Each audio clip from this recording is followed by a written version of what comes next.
to the bad guy. Yeah, Chico. Yeah, Chico. You're talking to the bad guy. Toothpicking your eye.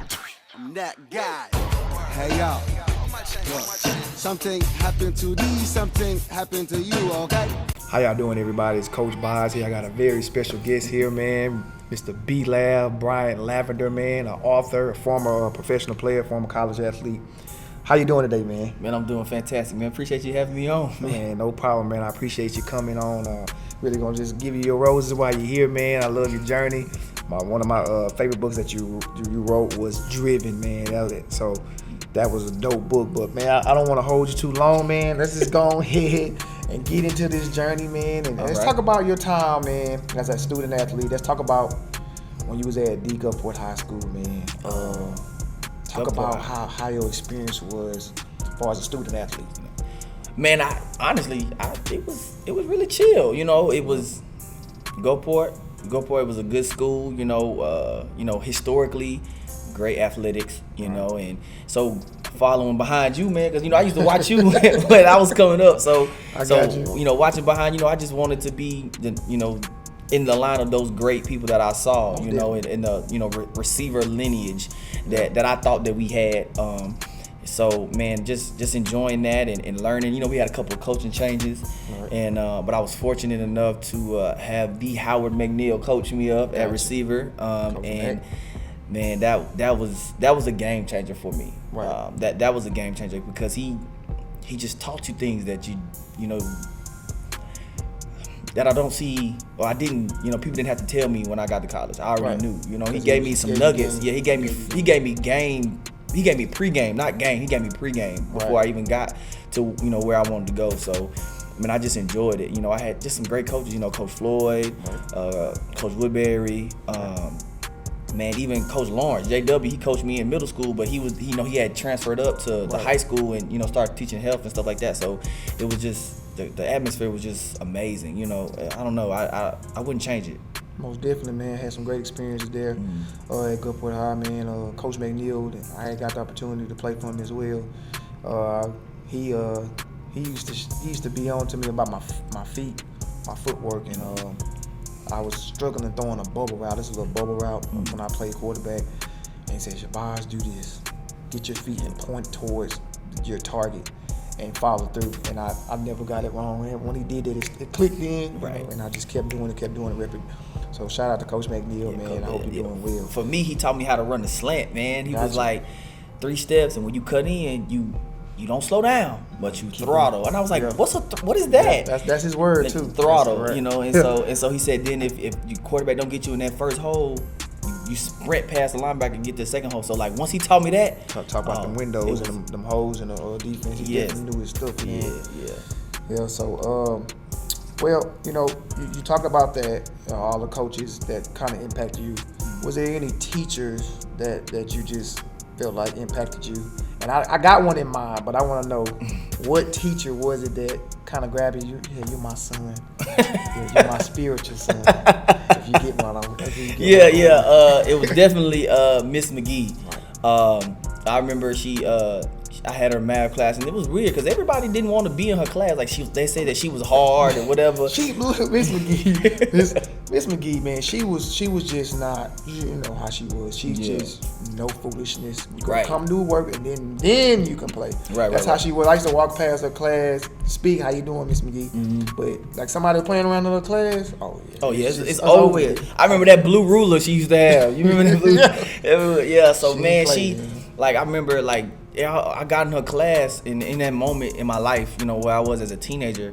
That structure was what I needed. I grew up in a structured household. My mom didn't play and stuff like that, but it was just somebody else to push me in that area. Not to saying that my mom didn't push me, because my mom did. It was just it was just different. It was just a different push that I needed, and so that was pivotal. That relationship, and then also Coach Woodbury, even though she was a PE coach, Coach Woodbury was just authentic. She cool, man. I got to work with her when I was at Gulfport High, man. Coach Woodbury was definitely she definitely good people, man. Very hard worker as far as the track and field. She really works her tail off, man. Coach Wood is definitely good people. So I can see you had two good, great teachers to kind of, hey, let me love on you. Yeah. Show you the right way. Yeah, They definitely did that, man. Yeah, and I definitely, I know you appreciate them. I do. I still talk to them today. Oh, that's good. Great relationship with them. That's good. That means they did something right. Right. So, all right. So let's talk about that. Like far as the sports, what sports did you play? So I started out as a tri-sport athlete. I did basketball, football, and track. Gotcha. And then my sophomore year, I remember Coach Anderson. He was a little short, fiery, young coach at the time. Gotcha. And he was like, "What are you doing?" And I was like, "Yeah, coach, I don't think I'm gonna play no more." And he was like, "You're an idiot." And I was like, but I think he was just mad because he saw the potential that I could be, a pretty good basketball player. Yeah. I didn't really care about it because I knew that I was going somewhere in football. Gotcha. That was like my first sport, and that's my true love. So I don't know. It was just like, okay, I'm finna stop playing this and just go do football and track. So I got you. So football was your main sport.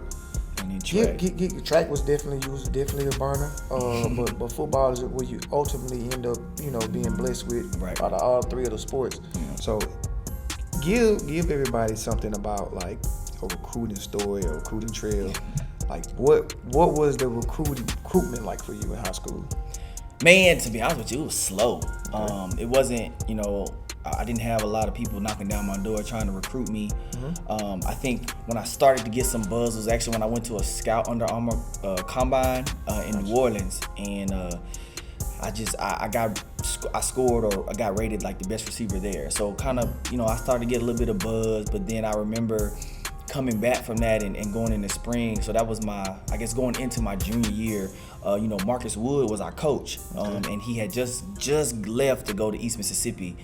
And Coach Wood, he had came back and he was like, we want you, you know what I'm saying? We're gonna offer you a scholarship. And I was like, okay. Like, he didn't offer it right then. He said, I'm gonna talk to coach about you, whatever.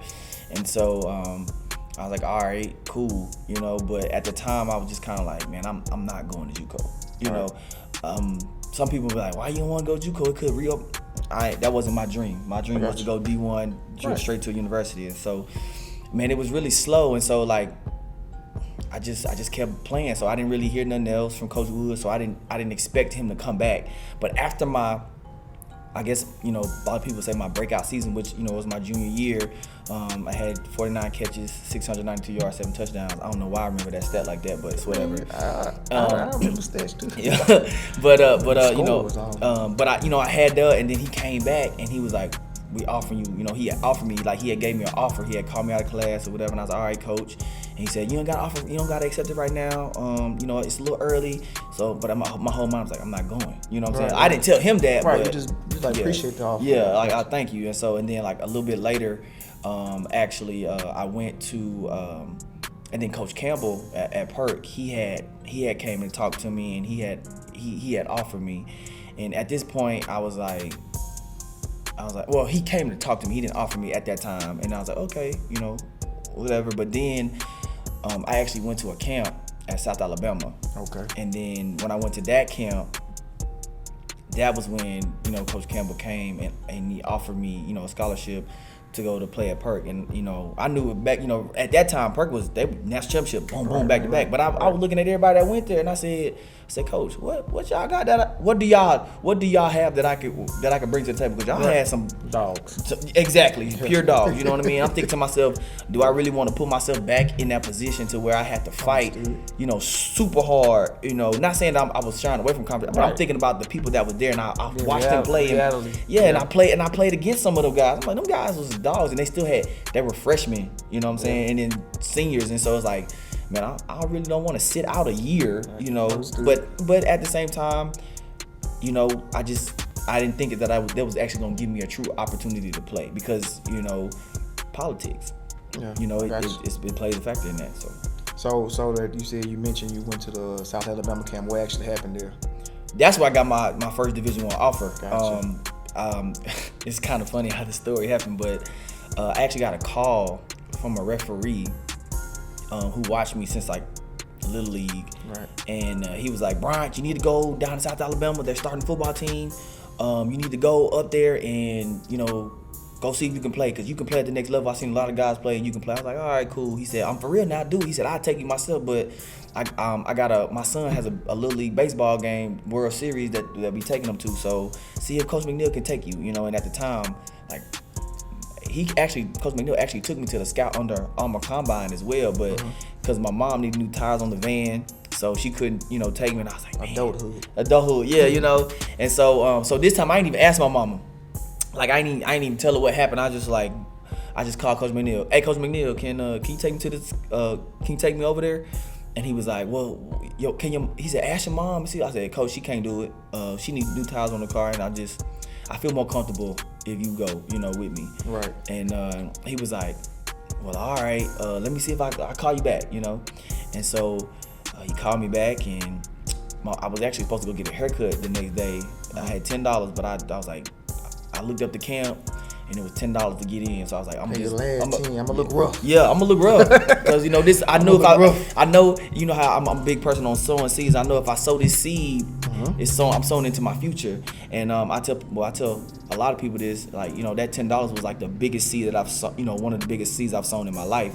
I went there, and he actually knew a coach there named Les Kenning, who I believe he's at Texas A&M. I can't remember, but he's the offensive coordinator. Yeah, he's offensive coordinator right now, and him and Coach McNeil knew each other, you know, and he was like, "Can you play?" I was like, I can hold my own. He said, "Nah, but I mean, can you play? Can you catch it? Can you catch?" I said, "My hands are sure," you know. Yeah. And he was like, "All right, you humble. I like that. He was big, you know. He was big time. Like, you could tell he was like big time. Not flashy, but he wanted you to sell yourself." Gotcha. And well, I'm not gonna sell myself on talking. I don't want to write a check with my mouth, but my butt can't cash. You know what I'm saying? So, gotcha. So I just said, just watch me play, Coach. You know, and you know, he watched me play, and man, he asked me. I remember this. This was like the last play camp. You know, they called all the coaches got to call their favorite player up, and we had to do one-on-ones. Gotcha. And so I went up with a guy from New Orleans. They had already offered him a scholarship. He was, you know, they said that he was the best DB there. And Coach Kenny was like, "Bryant, what you want to run?" Post corner 7-3. You know, 7-3, throw it. And he said, I looked at the quarterback. I said, post corner 7-3, just let it go. Right. You know, and man, I ran my, you know, got off the jam, hit my 7-step, looked to the corner, looked back, ball was out there. I dove, caught the ball. Everybody crazy. Yeah. And so it was, you know, that ended the camp. And so, oh, you ended the camp with that? Yeah, like that was got to get an offer. You got to get an offer. And so you got to get an offer. And so I'm thinking like, hey, cool. So we broke it down, you know, and Coach Jones gave a speech where he was like, you know, that's kind of competitiveness we want to bring here at South Alabama. And, you know, and we broke it down on Jags, and I'm getting ready to go back to Coach McNeil, and Coach Kenny said, "Bryant, meet me at the 50. I'm like, what's at the 50? You know? So I go to the 50, and then there was this other big quarterback kid. He had already had like a South Alabama dry fit on. I'm like, man, who is this guy? Right. You know, but they had already offered him, you know, so they just wanted to look at him again. He was a big quarterback. He was like 6'5", you know what I'm saying? He was prototypical. Right. And so I'm like, man, okay. So I'm standing right there, and they had this conversation. Coach Jones says, "Well, Bryant, I know there's somebody, you know, that raised you right, you know, your mama, grandma, auntie, somebody." And I was like, "Yes." So he said, that's kind of stuff that we want to bring to South Alabama, and you're a good player. And I said, okay. And then he was just like, then Coach Kenny said, "Bryant, on behalf of Coach Jones and I and University of South Alabama, we would like to offer you a full athletic scholarship." I almost passed out, bro. Oh, man. Like, you know, and your dream came true. Right. And I was like, thank you. I didn't even know what to say. Like, you know what I'm saying? So they was like, you don't have to say nothing right now. Don't commit right now if you don't want to, whatever. But, you know, we want you. I bet you in your head you was like, I'm committed. Like, no, well, actually, I wasn't. I was just kind of like, my first thought was, I got to tell Coach McNeil, you know. And so I'm walking off the field, and I'm like, I want to run, like jump up and down, but like I gotta. Coach play cool. Coach McNeil's like, always keep your composure, even act like you've been there, even if you haven't. I'm like, right. But I don't even know. But I didn't know, so I was walking real fast. Everybody was like, "Man, well, good job, bro." What they say? I was like, "None." They just said I did a good job. You know, I'm lying and stuff like that. I'm just like, so I'm looking at Coach McNeil. I'm like, let's go. You know what I'm saying? And he was like, what happened? And I was like, they offered me a scholarship. And he was like, you know, what? I was like, yeah, they offered me a scholarship. He was just like, oh, that changed the game for you. Now he got that deep voice, you know. Oh, yeah. And he said that changed. He said now you got leverage. If they don't offer you, if somebody else try to come offer you something, then you say I got a full athletic scholarship from the University of South Alabama. Right. If you can't come with nothing better than that, then you know what I'm saying. If you're not offering at least that, then keep it, right? No partial. And so he was like, and so he said, I wouldn't tell that many people. He said, I'm gonna tell your family, whatever. I said, no, I ain't telling my mama.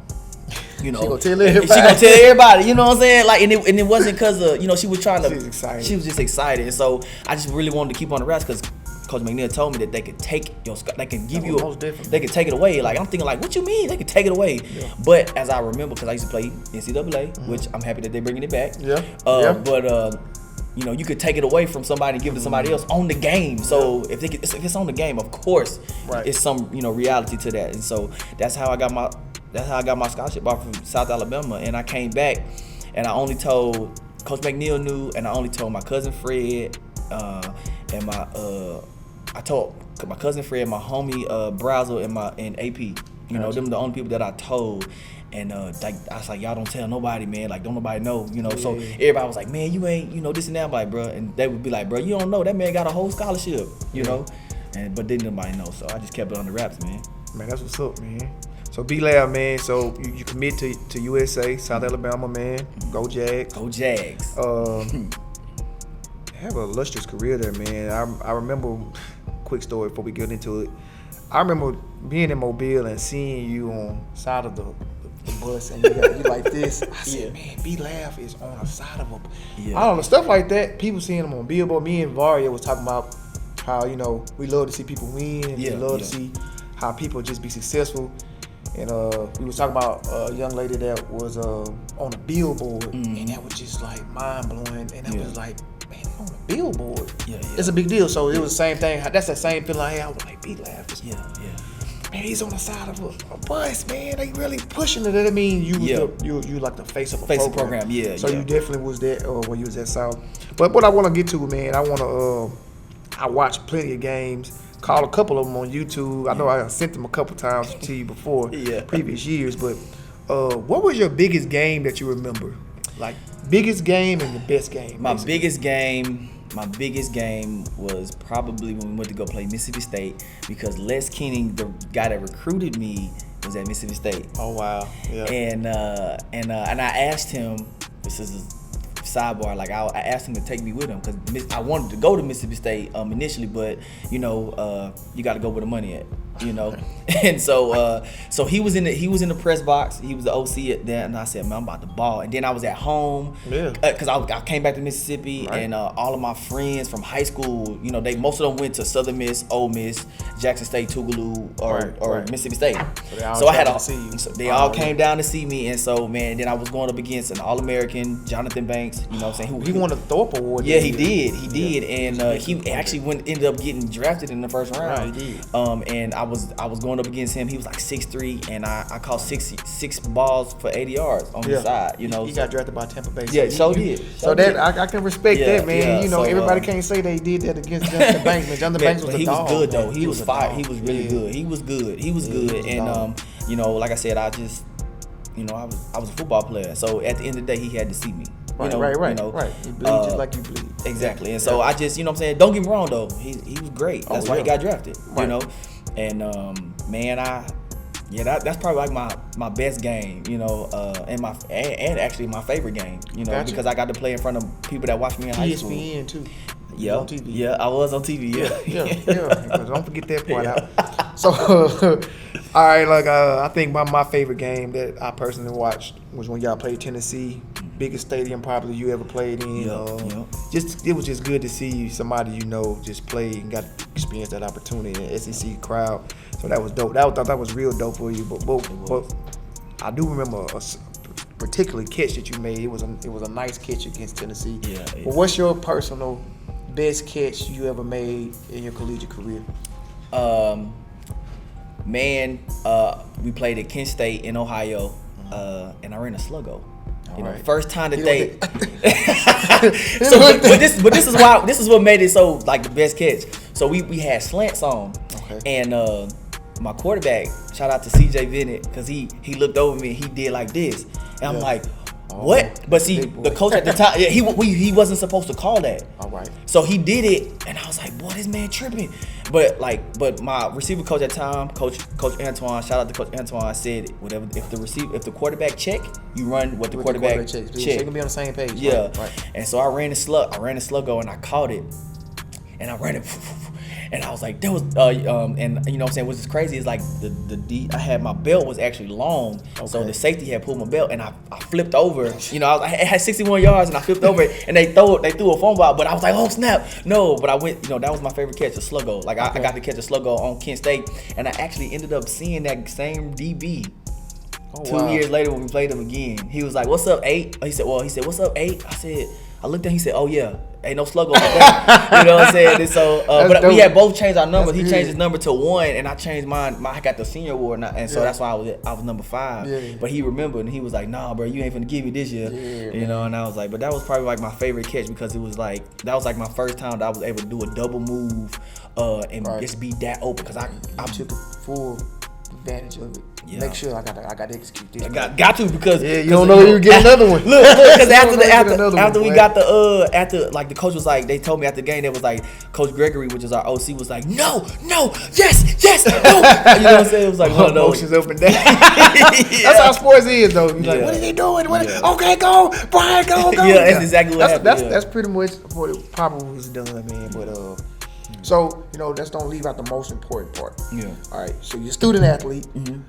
You get your bachelor's degree. Yeah. Okay. What did you get your bachelor's degree? I got my bachelor's in exercise science. Initially, I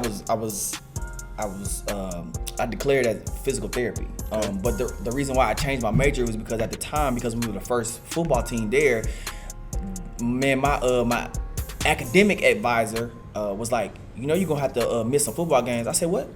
On Saturday? I said, no, ma'am, go ahead, let me go.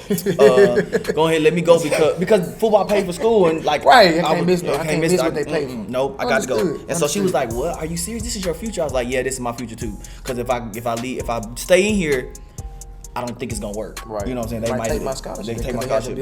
Yeah. That's the good stuff right there, man. So look, man, great junior, senior year, man. You ball out. NFL combine comes around. How do you prepare for this combine? Well, Justin Swin, Jerry Parsh, Joey Sharon, they were there when I first got there. Those were the strength and conditioning team that I had. There was other ones, but they left. You know what I'm saying? Those are the ones that stayed. Okay. And Coach Swin was like, don't leave, stay here. You know what I'm saying? Everybody gonna go off and go train at these other facilities. He's like, I know you the best. I've been with you for 4 or 5 years. I know where your strengths and weakness is. So Coach Swin drew up a pro day workout for us. And me and Ross Matheny, shout out to Cap, because that was my, you know, later on, CJ Bennett transferred and Ross came in. Okay. And, you know, so me and Ross worked out together, you know, for our pro day. So I stayed in Mobile at school. I was taking my graduate courses, classes, and we were working out four times a week, twice a day, and ran 3 times a day. So you definitely got the work in, man. So combine day comes up on campus. Do you remember your 40 time? Yes. What you so what you doing? And I remember it because I remember it too. Yeah. I want you to tell me. Yeah, okay, so but this is why I remember it so vividly is because Coach Jones comes up to me after I did my bench press. And he was like, what you think you're going to run in the 40? And I was like, I'm going to run low 4.4, Coach. He was like, 4.49. And I was like, no, I'm going to run faster than that. And he was like, 4.48. And I looked at him, and I kind of chuckled to myself. I was like, no, I'm going to run faster than that too. Yeah. He said, all right, we're going to see then. Yeah. And so when we got up there, and we didn't have, our laser was not working. Oh, wow. Was not working. Like, it was up, it was on, but it didn't catch, you know. So we had to do hand time. So my first 40 hand time was a 4.37, and then my second hand time was a 4.40. You know, and I didn't even know that's what I ran. Yeah. My first time, my homeboy TJ Glover, my little young brother, he was like, bro, you ran a 4.37. I was like, stop playing. Stop running. Exactly. Well, I wanted, like, in my mind, I was like, I wanted to do 2. Yeah. Because I was just like, I wanted, like, if it's a 4.37, then if I get close, then I know that it's kind of true. You know what I'm saying? Yeah. So I looked at Coach Parsh, who was my speed coach. He threw me the watch, It was 4.39. I said, okay, That's a cool. wrap. So the second one I ran a 4.40, and so officially they got to add those seconds on, so I got a 4.45. So I was a true 4.4 runner, and I was happy about that. Oh, yeah, because I've been definitely. when you grow up, what you running the 40? Everybody want to know. I run a 4.4 and be running a 4.56. You see how I am? What you running at 40? Yeah, so man, definitely, yeah. man. So unfortunately, you didn't get drafted. But was there any calls or anything like anybody show interest? Yeah. So after when I got done, when our side of the pro day was finished, Jim Nagy, who was with the Seahawks, was asking me, where can I see your film? And I was like, all right. So I just told him, like, it's on YouTube and it's some in the film. I'm watching in the field house. And I said, oh, well, I got my number switched from 8 to 5. And he was like, why? I said, because I got the senior award. He said, oh, that's huge. He was writing stuff down. And then I said, Mr. Nagy, I'm gonna be honest with you. They didn't really use me, like as a deep ball threat or whatever. I was a third down person. I'm just be honest with you. I'm gonna be honest. He looked at me, he said, great. Right. That mood changed. You know what I'm saying? And I was like, But I just felt like if I'll be honest, that I know what to expect. I like to be a straight shooter. And so, I saw the other scouts kind of writing stuff down behind him, but I was really focused on him because he was the only one talking to me. Right. Man, I'm out there a week before the draft. I'm still training. I get a call. I don't even remember the scout name, but he was like, for example, this is Mike Zimmer with the Miami Dolphins. What? I was what? You don't know how to react. Yeah, I didn't. Yeah. He's like, is this Bryant Lavender? I said, yes sir. And he was like, can I talk to you? Yes sir. Yeah. So then I'm like mind blown. I'm like, oh my God. So we go through these series of questions where I went to elementary school, where I went to middle school, where I went to high school. They asked me what my social was so it can line up what they had on paper. Oh, wow. They said, and then he said, did you have any injuries? What were all your injuries from since you started playing football? I told him, all my injuries that I had. He said, okay. He said, did you graduate college? I said, yes, sir. He said, I'm in grad. He said, oh, that's awesome. And then he said, well, Brian, thank you for it. He said, we're gonna look into this. He said, good luck on draft day. We just want to let you know that you're on our board. In my mind, I was going to Miami, bro. Yeah, like I was out. And then what even made it even greater was that my mom would always talk about the Miami Dolphins, and she always wore a dolphin necklace. So I'm like, man, I'm finna go to Miami. This finna be lit. I'm like, yes. Man, it was crazy, man. And so, me and Kevin Norwood, shout out to my boy. That's like one of my best friends. We had our draft party together. He ended up getting drafted by the Seahawks, and in the 4th round, and I was excited for him. And then I went and I was waiting on my turn, and I was trying to sign with an agent at the time, but nobody would take me for whatever reason. And it happens like that. And I was actually in the process of about to sign with an agent. Then the agent called me and say, you gotta see if you can get a workout. I was like, man, that's what I'm trying to get you for, right? And he was like, cause don't nobody know you. What? They just called me, right? Talking about they don't know me, and then. So that's how. Well, the NFL part didn't work out, but it's all good. You still got a professional career in the arena league, man. Mm-hmm. Talk a little bit about how playing in arena ball was for you. Fast. Okay. Fast. Fast. Yeah. Like in the arena they call regular football the big game. Big ball. In big ball as a quarterback, you got 5 to 7 seconds to throw the football in regular football, but in arena you got 3 to 5. Mm-hmm. And people are like, man, that's not that much. Shoot, they go by quick. It's like that. It's really quick. So it made me a better receiver, getting in and out of my breaks faster. Man, I got to play with some great people, man. Like 2 dudes that I always talk about because they were just that pivotal in my professional career is Julius Gregory, I called him Jew, and Carl Johnson. Gotcha. Jew like he fast. No, Carl was actually almost a lineman. He a big guy. Yeah, he played at Florida. 57. He played with the Pouncey Twins. Yeah, I do remember. Yeah, he played then with them, and Jew, he played at Shaw University in North Carolina. Yeah.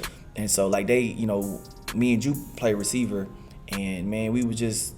I'm going to camp, going home, because they put us up in a homestead.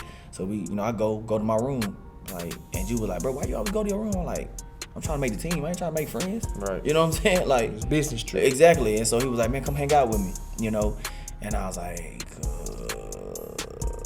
he's like, man, come on, hang out with me, bro. You know what I'm saying? I was like, all right. So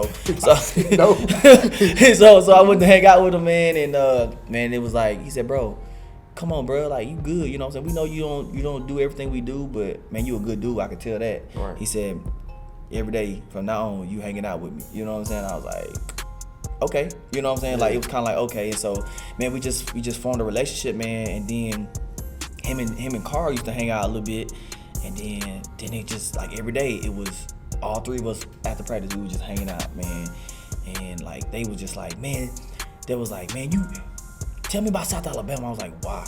You know what I'm saying? Bro, you played at Florida. Right. You know what I'm right, saying? right, You played at HBCU. I don't have the HBCU experience. Tell me about what y'all started. They was like, nah, we ain't get to do nothing. Bro, you got to start a program. What is that like? And I was like, you know what I'm saying? I was like, kind of like, I was like, bro, I don't want to know about that. Tell me about Tebow. Was that really him? You know what I'm saying? Tell me about Percy. You know, how is Percy? You know, tell me about Aaron Hernandez. You know what I'm saying? Tell me about them people. They was like, bro, I'm not telling you nothing until you tell me about South Alabama and what it was like. And so, you know, I was like, Shaw. I was like, Jew, tell me about Shaw, man. Yeah. Tell me how it was to play for a black university, what it was like to play in the triangle, you know, with Raleigh, North Carolina, with UNC, Duke, all of them was right there. And, you know, they was like, nah, bro, we not saying nothing until you tell us about South Alabama. I was like, so I had to tell them about South Alabama. Shout out to them, man. Yeah. So, man, you know, you had a great career, man, as far as football. You know, everybody realize you gotta retire. You retire. Yeah. But and meanwhile, before you retire, you become an author, man. You wrote a book called Driven, which is my favorite book that you wrote. I read it a couple times. Because it was just inspiring, man. Like I really love people's journey, and I always tell you that. Like I love that book, man. I randomly one time at church, man, I read it. I love your book. Yeah. Just randomly out of nowhere, man. It just was a good book. So. You going? This is book number 5. Yeah, that's book number 5. Encounters. Man. Tell us a little bit about that. So Encounters is about a guy in college, you know, and he has encounters with females. Not necessarily all of them he dated, but, you know, just encounters with being friends and homies, you know, because, you know, in college, you know, you got homies that cook for you just because, you know, you want to chill with them, you know what I'm saying? Right. And he just tells you about different encounters, but the book is foundationally based on relationships, and that relationships either grow or die based on what or if you feed them, and that's that's sow the seed. Yeah, exactly. That's the basis of the book. I might have to check that book out, man. Yeah, man, it's pretty cool, man. I enjoyed writing it, man. It was funny. I was laughing as I was writing. That's good. That's joy. That's your joy and your peace. That's what's up, man. Yeah, man. It was fun. So this book number 5, man. Can you give everybody a link and your social media platforms and give them so they can go and purchase the book? Yes. Okay. So you can go to BryantLavender.com, or you can go to all my social media, which is Bryant Lavender _. But if you type in Bryant Lavender, it's gonna pop up, and then if you hit my link tree, it's gonna have everything that you need. You can go hit the link; it'll take you to where you can buy the book to my website, and it's on Amazon available. The audio book is on the way. You know what I'm saying? Yeah, everybody don't like to read. Exactly. Like, yeah. That's yeah. Cool. So man, I'm pretty excited about it, man. I didn't know that I was gonna, you know. By the time I was 30, I didn't know I was gonna be a 5-time author. You know. That's what's up, man. Everybody can't say they wrote a book, man, and I just really admire about you. You show that you're more than an athlete. You just ain't gonna shut up and dribble. Like, I hate when people say that. So yes, indeed. You got a story to tell. You got stories that can help someone through your writing, man, through your penmanship. I love it. I love it. Like I tell you, I might have to pull out. I might have to pull out Driven. Go ahead. Just go, cause I highlighted a couple things that just was just. It was just amazing to hear your journey, man. It really was. Just some motivation, man. But man, I'm not gonna hold you long. Be laugh. I really appreciate you coming and joining the Street Geeks and the SMACM world, man. Man, I like SMACM. SMACM's near and dear to my heart, man. Yes, sir, man. So with that being said, man, I'm Coach Boz. Another special guest with B Lav, man, SMACM world. I'll see you later. Peace. Yeah, Chico, something said a bad guy. Yeah, Chico. Yeah, Chico, you're talking to the bad guy. Toothpicking your eye. I'm that guy. Hey, yo. Look, something happened to these, something happened to you, okay?